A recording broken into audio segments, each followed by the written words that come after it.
అని చెప్పి తెలంగాణ రాష్ట్ర వ్యాప్తంగా కూడా ముదిరాజు బిడ్డలు ప్రతి గ్రామంలో కూడా జెండాను పట్టిన వ్యక్తులు ఎవరైనా ఉన్నారంటే ఈ తెలంగాణ రాష్ట్రంలో వాళ్ళు ముఖ్యమంత్రి ఉన్నా ఎవరున్నా భయపడలే. మా జాతికి అవమానం చేసిన ఆత్మగౌరవం ముఖ్యం బిడ్డ అని చెప్పి జెండా పట్టిన జాతి ఏదైనా ఉందంటే ముదిరాజులు అని చెప్పి చెప్తున్నాం.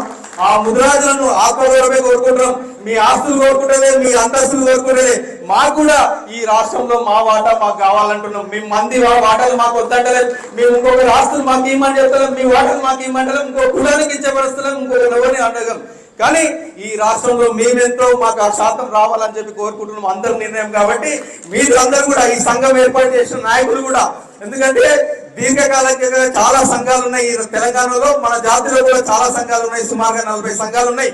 40 సంఘాలను మీరు కలుపుకుంటూ మిల్లను ఆ 40 సంఘాలు కలుపుకుంటూ అందరం కూడా కలిసికట్టుగా మన హక్కులను సాధించేటట్టు పనిచేద్దామని చెప్పి తెలియజేస్తున్నా. అట్లనే రేపు జరగబోయే ఎన్నికలలో కూడా ఈ